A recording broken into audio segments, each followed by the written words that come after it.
Hello, I'm Elaine, the Ninja Life Coach. Today we're going to talk about some things that we can do after we've lost a loved one, something that helps us move forward, and just some areas that we might want to be extra vigilant in, because after we've lost a loved one, that time is a time where we can be very, very vulnerable. It's a time when people have an opportunity to take advantage of us, and we're not thinking clearly, and sometimes we do things that we normally just wouldn't do. So here are a few things that you can do if you've lost someone that you care about to help you to keep on track and do what you need to do as life comes your way. And one thing, as I want to say right off the bat, as an insurance agent, one thing that I always tell clients is, if you've had a death of a spouse, don't make any major decisions for a year. Now, I was in a kind of a different situation, and I had to start making decisions right away because my late husband and I owned a business together, and those were decisions that had to be made. I had to pay my income taxes about 3 weeks after my husband passed away, and it was a sizable amount. And, they put you in jail if you don't do that. So, there's lots of things that happen that you have to deal with right away. But my first piece of advice that I would give you in the event that something happens is trust wise counsel. Get advice from friends and family members who are not right in the middle of the situation. If you have children who have lost their father or their mother, don't ask them. They're suffering the same thing that you are. Don't ask them. But maybe a cousin, a distant cousin, or someone who's not right in the middle of the situation, or even a trusted friend, or go see a financial advisor. Go get someone that you can trust to give you some good, godly advice that's firm, steady, and really knows what's going on. Someone who's kind of outside that box that you're in right now, because I can guarantee that you are not thinking clearly. And especially if there is life insurance money involved, your tendency is going to be, let's throw some money at it so it can go away. Well, that may not be what you need to do right now. So that would be my first thing, is to get wise counsel. The second thing that I would say is, after you've gotten wise counsel, don't invest in people or things that are bogus or sketchy. Don't do it. Because if you have money, which a lot of widows do and widowers do after the death of a spouse, there will be life insurance money. And people who scam people, they actually look for that. They look for that in the obituaries. They will call. You'll start getting telephone calls. And I don't know if you've already started. I got one the week after my husband passed away that told me I had won $2 million.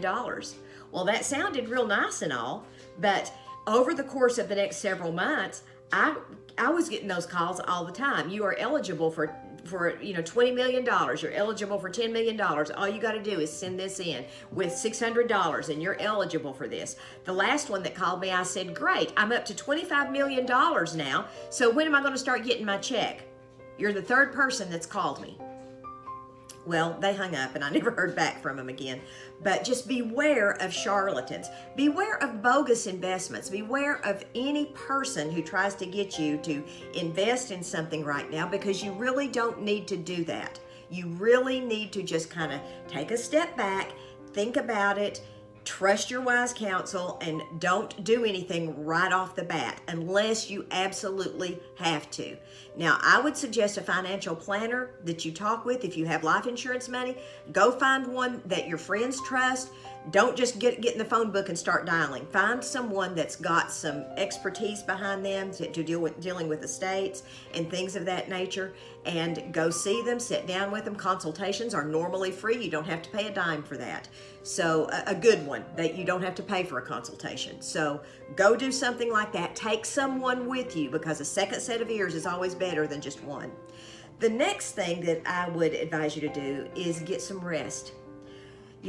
After the death of a loved one, especially if they have had a prolonged illness, you're going to be tired. And that was one thing that I noticed. One of the very first emotions I noticed after my husband passed away was exhaustion. And I felt that way for 3 or 4 months. I was so worn out, I could barely get out of bed. And some of that was probably depression or something of that nature too that I just didn't recognize. So be aware. Get plenty of rest. Get plenty of exercise. Do things that are good to you. Be kind to yourself.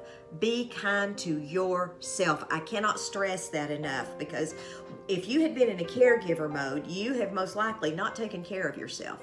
Well, now you probably have more time to do self-care.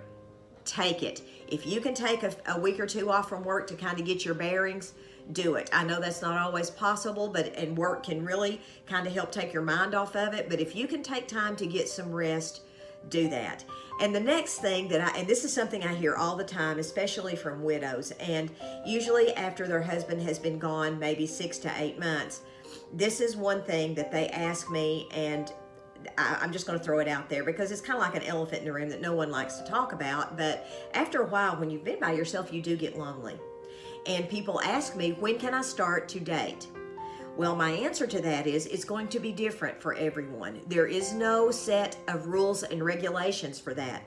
You're going to have to do that at a time when you feel that that's right, when you feel like you've moved forward enough that you can look at it and consider it. It's not going to be the same for me as it was for you, and it's not going to be the same for maybe a family member who's lost someone. Do what's good for you. But once you've made that decision, this is the best advice that I can give you. Don't settle. Don't get with someone just because you're lonely. There's lots worse things in the world than being alone. Being with the wrong person, or with a sketchy person, or with a person who just doesn't treat you right, that is a lot worse than being alone. So make a list now before you even think about it. Before you even are ready to do it, sit down and make a list of things that are important to you. If it's important for you for them to have a job, write it on the list. If it's important for you for them to have a car, write that on the list. If they need to have their own home, not be living with their mother, write that on the list. Write down everything on that list. And then when these people come your way, because there's sketchy people in this too, on all those online dating services, there are sketchy people there that will try to scam you as well. But not everybody that contacts you is going to be a scammer, but just beware of that. But just have something in mind before you just go out there and randomly start dating, because if you do, then there is a greater opportunity for you to hook up with someone who is the wrong person for you. Hope this helps. I know this is a really, really difficult topic and something that I really don't like to address very much, but I thought it just kind of needed to be said because I get asked these questions a lot.